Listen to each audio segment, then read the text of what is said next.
Olá, tudo bem? Como vai você? Espero que você esteja bem e eu estou muito feliz por você estar aí assistindo este vídeo ou ouvindo esse áudio, seja na página da igreja, seja no nosso canal, pelas plataformas. É muito bom saber que essa mensagem está chegando até você. E hoje nós estamos na última parte de uma série muito especial que nós refletimos na nossa comunidade cristã, que foi o tema Checklist. Verificando os itens da caminhada cristã. Durante o mês de outubro e o início de novembro agora deste ano, essa temática trouxe muito vigor para a gente. Fez muito bem para a nossa comunidade, para aqueles que ouviram os áudios, porque nos fez pensar sobre uma lista muito importante. Essa lista é a lista de atividades vitais para que a nossa caminhada cristã seja realmente efetiva, para que nós tenhamos a felicidade de usufruir da presença de Deus e do mover do Espírito Santo. A ideia de checklist, como nós já conversamos em outras mensagens, é a ideia de uma lista de tarefas que não podem ser negligenciadas. Porque se forem, vai trazer muito prejuízo para nós. E quando eu paro para olhar a comunidade cristã, quando eu reflito sobre a situação emocional, física e espiritual das comunidades cristãs, em especial da nossa, muitas vezes eu vejo que nós estamos tão desesperançados, estamos tão angustiados de alma, quanto qualquer outra pessoa deste mundo. E pensando que nós somos uma comunidade cristã, não era para ser assim. Porque nós temos um mestre chamado Jesus que conquistou para nós coisas tremendas através da sua obra na cruz e nos dá promessas espetaculares. E isso deveria trazer para a comunidade cristã vigor, alegria. E sobretudo, esse mestre Jesus está conosco em todos os nossos desafios através do seu Espírito. Então, quando eu percebo que a comunidade cristã está igualmente angustiada que todo mundo, alguma coisa está errada. E aí eu paro para pensar, será que o Evangelho perdeu o seu poder? Será que Deus perdeu o seu poder? Ou será que nós estamos falhando em cumprir algumas atividades necessárias para que nós tenhamos saúde espiritual? Então, eu acho que é essa a última opção, não é? E aí, essa série Checklist fez com que nós pensássemos sobre práticas cristãs que acompanharam a igreja em toda a sua história e que fazem toda a diferença e que pode fazer toda a diferença na sua vida, na minha vida, se aplicado e se levado como uma disciplina espiritual. Isso tem a ver com os meios de graça, que são os meios estabelecidos pelo próprio Deus. Eu não inventei, nenhum pastor inventou isso, nenhum teólogo inventou isso. Isso está na palavra, na Bíblia. E a Bíblia aponta para nós que Deus estabeleceu meios de graça, meios pelos quais Ele age através do seu Espírito nas nossas vidas. Nós vimos então que esses meios de graça são, o nosso primeiro encontro, a nossa primeira reflexão foi sobre a meditação cristã, que nada mais é que esvaziar a mente de muitas outras coisas, ou seja, da poluição da nossa sociedade, da nossa vida corrida, e encher a nossa mente com a palavra de Deus. E não é só uma leitura da palavra, mas é uma leitura com reflexão, é uma leitura onde nós nos colocamos ali dentro daquela história, uma leitura onde nós nos apropriamos daquelas verdades. O segundo meio de graça que nós estudamos é a oração. A oração é o momento em que eu falo com Deus. Se na meditação Deus falou comigo, na oração eu falo com Deus. E quanto mais eu falo com Deus, é a mesma coisa que acontece quando você conversa com seus amigos. Quanto mais você conversa com seus amigos, mais coisas vocês vão tendo em comum, mais vocês partilham a vida, mais você influencia seu amigo, mais seu amigo te influencia. É exatamente o que acontece com a oração. Quanto mais eu converso com Deus, quanto mais eu me relaciono com Deus pela oração, mais parecido com Ele eu vou ficando, mais transformado por Ele eu sou. Então perceba que pela meditação eu sou cheio da palavra de Deus, eu me aproprio da palavra de Deus, eu me aproprio das promessas de Deus. E pela oração eu me relaciono com Deus e Ele muda meu coração e Ele muda as circunstâncias da minha vida. Somado à meditação e à oração, nós conversamos sobre o jejum, não é? Se você não assistiu o vídeo sobre o jejum, não deixe de assistir. É bem esclarecedor. Ajuda muito a entender o que é o jejum bíblico. E o jejum nada mais é do que trocar o bom, que é o alimento, por algo melhor, que é a presença de Deus. O jejum é uma declaração de fé que nós dependemos de Deus. O jejum é uma forma de enfraquecimento voluntário, para que o poder e a grandeza de Deus sejam manifestas na nossa história e na nossa caminhada. E agora nós vamos falar sobre o último tópico desses meios de graça, dessas disciplinas espirituais que fazem parte dessa lista da caminhada cristã que faz toda a diferença, que é o item adoração comunitária. Adoração na igreja, no corpo, no meio do povo de Deus. Para isso nós vamos ler o Salmo 47, que é o salmo que vai nos ajudar a entender por que e como é tão importante nós termos esse momento de adoração comunitária. O salmo diz assim: batei palmas todos os povos, celebrai a Deus com vozes de júbilo, pois o Senhor Altíssimo é tremendo e o grande Rei de toda a terra. Ele nos submeteu os povos e pôs sob os nossos pés as nações. Escolheu-nos a nossa herança, a glória de Jacó, a quem Ele ama. Subiu Deus por entre aclamações, o Senhor ao som de trombeta. Salmodiai a Deus, cantai louvores, salmodiai ao nosso Rei, cantai louvores. Deus é o Rei de toda a terra, salmodiai com harmonioso cântico. Deus reina sobre as nações, Deus se assenta no seu santo trono. Os príncipes dos povos se reúnem, o povo do Deus de Abraão, porque a Deus pertencem os escudos da terra, Ele se exaltou gloriosamente. Este salmo, em especial, é um salmo de adoração. É um salmo do povo de Israel, de um ajuntamento onde eles celebram a Deus, eles exaltam o nome de Deus, eles adoram a Deus.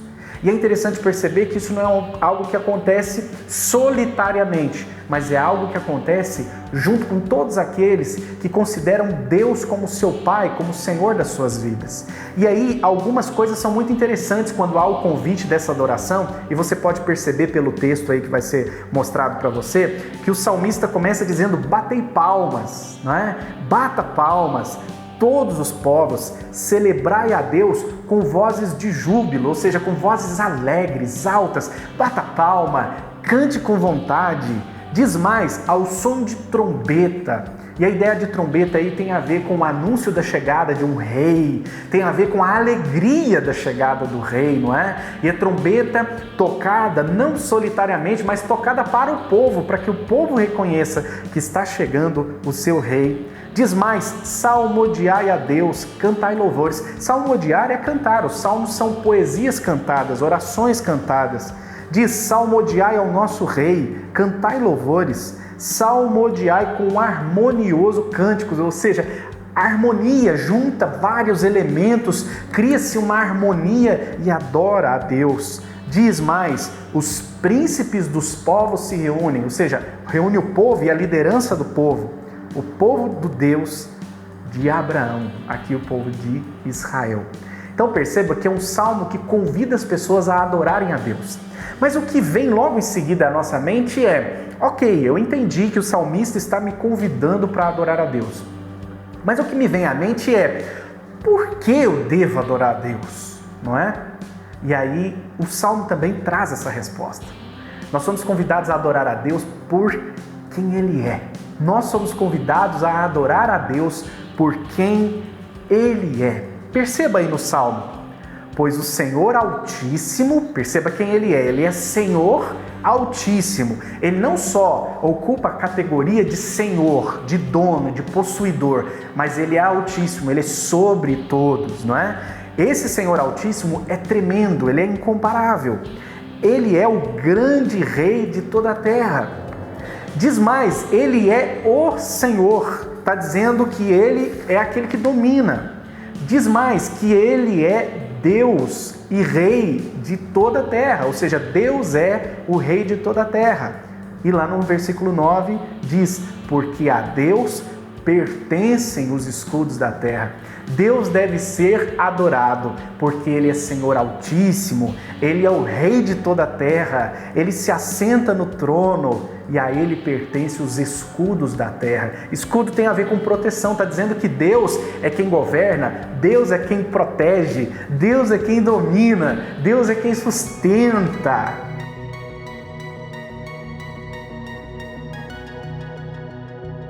Perceba que o salmista aqui está convidando o povo a adorar a Deus, uma adoração comunitária, um salmo que diz adore a Deus.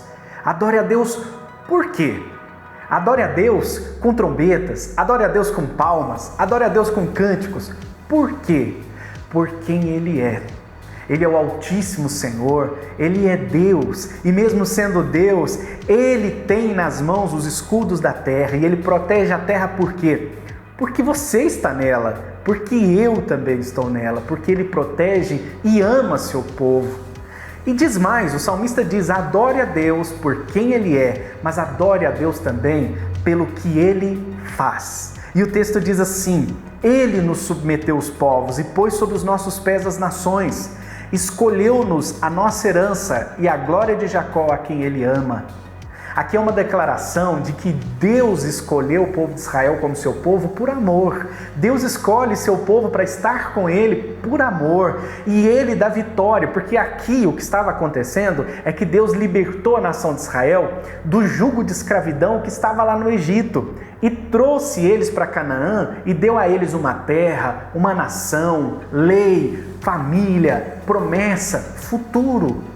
E é exatamente isso que Ele faz com a gente hoje, em Cristo Jesus, porque Ele nos pega perdidos e nos chama agora de filhos e nos dá um futuro, nos dá uma família, nos dá esperança. É exatamente isso que Ele faz.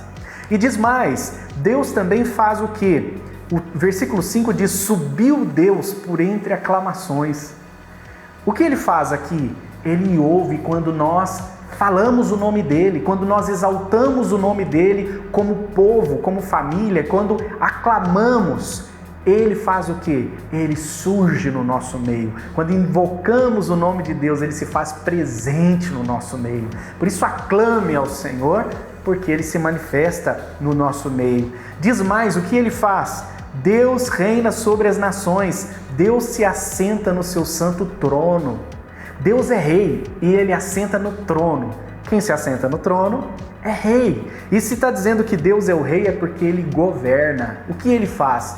Ele governa. A minha história está nas mãos dEle. E o que mais Ele faz? No final do versículo 9, Ele se exaltou gloriosamente. Deus coloca o seu nome lá em cima, mas Ele não vai sozinho. Ele nos leva enquanto povo para estar com Ele. Resumindo, o que o salmista está dizendo assim, adore a Deus. Só que não é adorar sozinho, não é adorar em casa. É muito legal que você esteja assistindo a esse vídeo, mas eu quero dizer a você que isso não substitui a sua vivência numa comunidade cristã. Isso não substitui estar ao lado de outras pessoas e como filhos e família de Deus invocar o nome dEle. Isso não substitui.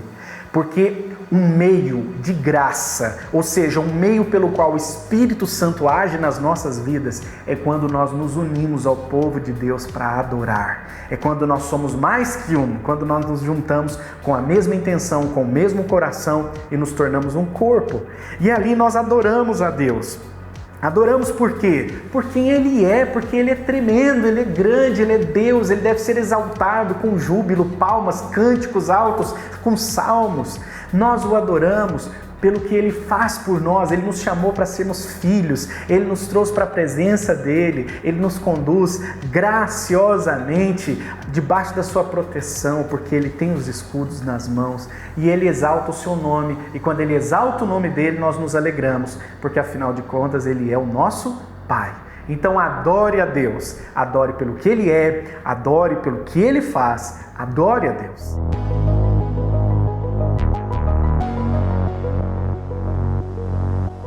Se nós dermos atenção a esses meios de graça, o que eu quero mostrar para você é que você vai ter alegria. Se você usar esses meios de graça, você terá a paz que só Deus pode dar. O apóstolo Paulo, aos Filipenses, ele diz: não fique ansioso. Ao invés de ficar ansioso, vai orar. Faça Deus conhecido de todas as coisas. E a paz de Deus, que excede todo entendimento, guardará o seu coração e mente em Cristo Jesus. O que ele está dizendo para nós ali de forma clara é que os meios de graça podem nos oferecer uma paz e uma alegria que nós não estamos muitas vezes experimentando, apesar de sermos discípulos de Jesus e cristãos. Logo, meu conselho, finalizando esta série, a checklist, é: verifique esses itens na sua caminhada. Você medita? Você ora? Jejua? Adora a Deus em comunidade? Se não, faça isso. Porque a paz de Deus, que excede todo entendimento, é para quem faz uso desses meios de graça. Se você não faz, essa paz não é para você. Mas se você quer essa paz, então usufrua dos meios de graça. Hoje, agora, tome essa decisão. O que mais nessa série chamou a sua atenção? Como que você pode colocar isso em prática na sua vida? Quando você vai começar? Vamos marcar um dia, uma hora? Agora mesmo? Vamos marcar? Que dia você vai começar a exercitar essas disciplinas espirituais? Qual horário? Defina agora. Não feche esse vídeo sem definir, porque isso fará diferença. Se você não marcar, você não vai fazer, você vai esquecer. Mas se você marcar agora, pode ser que você usufrua desses meios de graça. E se você usufruir, garanto a você que o Espírito Santo vai agir na sua vida e você vai experimentar uma vivência com Deus significativa e profunda. Checklist. Verifique os itens da sua caminhada cristã. Um forte abraço e que Deus te abençoe.